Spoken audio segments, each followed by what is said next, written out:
2025 সালে বাংলাদেশের কূটনীতি আবর্তিত হয়েছে ভারত ঘিরে। এক বছরে 6 বার হাই কমিশনারকে তলব, একই দিনে দুই দেশের পাল্টাপাল্টি তলব, এইসবই ছিল আলোচনায়।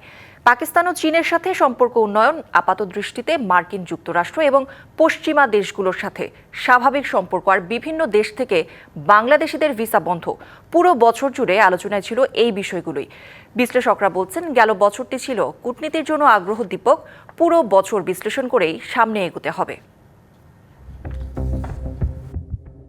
বছর শুরু হয়েছিল ভারতীয় হাইকমিশনারকে তলব দিয়ে। সীমান্তে ভারতের কাঁটাতারের বেড়া দেয়া নিয়ে শুরু হয় উত্তেজনা। তলব করা হয় ভারতীয় হাইকমিশনার প্রণব ভার্মাকে।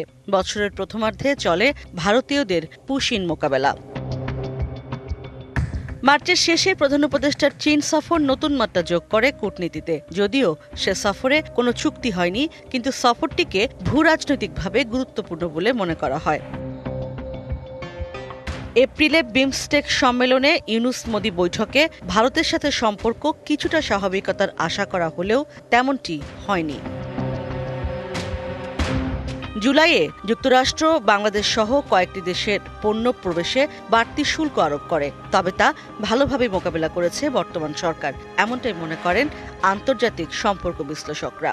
আর এ মাসেই কূটনীতি পাড়া উত্তপ্ত হয় ঢাকায় জাতিসংঘের মানবাধিকার বিষয়ক মিশন খোলা নিয়ে। বাংলাদেশের পররাষ্ট্রনীতিতে একটা বড় রকমের পরিবর্তন এসেছে এবং এই পরিবর্তনটা ইতিবাচক, কারণ বাংলাদেশ অনেক বেশি সক্ষমভাবে জাতীয় স্বার্থের দিক থেকে তার পররাষ্ট্রনীতিকে দেখছে। বাংলাদেশের সাথে মার্কিন যুক্তরাষ্ট্রের সম্পর্কটার একটা গতি পেয়েছে এবং সেই গতিটা মূলত ট্রাম্প অ্যাডমিনিস্ট্রেশনের সাথে বাণিজ্যিক যে চুক্তিটা হয়েছে সেটা, এবং এখানে নন ডিসক্লোজার যে বিষয়গুলি এসছে সেগুলি নিশ্চিতভাবে ভবিষ্যতে যে পলিটিক্যাল পার্টিগুলি আছেন তারা এটাকে আবার নতুন করে ভেবে দেখবেন বলে আমার মনে হচ্ছে।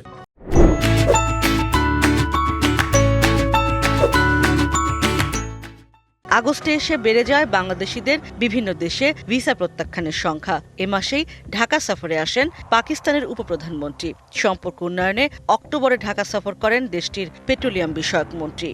এক তো এখানে আমরা ভিসা পাচ্ছি না, ভীষণভাবে বিলম্বিত হচ্ছে, আবার যখন বাইরে যাই তখনও আমরা ইমিগ্রেশনে নানান ধরনের প্রশ্নের সম্মুখীন হচ্ছি। তো এই যে একটা ইমেজ ক্রাইসিস বাংলাদেশে তৈরি হয়েছে, সেইটার থেকে উত্তরণ কী করে ঘটাতে হবে সেটা বাংলাদেশে আমাদের ফরেন অফিসকে এটা অ্যাড্রেস করতে হবে।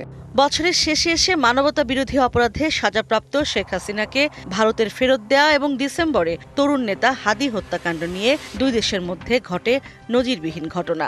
রিসেন্টলি দেখেছি সেটা ইন্টারন্যাশনাল ক্রাইসিস গ্রুপও কিন্তু আইসিজিও কিন্তু পয়েন্ট আউট করেছে, ভারত বাংলাদেশ সম্পর্ক যেখানে যাচ্ছে এর চেয়েও যদি খারাপ হয়ে যায় তাহলে এটা একটা কনসার্নের ব্যাপার হয়ে যাবে, এবং কনসার্নের ব্যাপার হওয়াটা কিন্তু খুবই এটাকে আমাদের একটু গুরুত্ব সহকারে নেওয়া উচিত। বছর শেষ হয় এই উত্তাপ নিয়েই। আগামীতে প্রতিবেশী দেশের সাথে সম্পর্ক, নির্বাচন নিয়ে পশ্চিমা দেশগুলোর মনোভাব এবং বাংলাদেশের পাসপোর্টের মান কি করে বৃদ্ধি করা যায় তা নিয়ে পরিকল্পনা পররাষ্ট্রনীতির প্রধান উদ্দেশ্য হওয়া উচিত বলে মনে করেন তারা।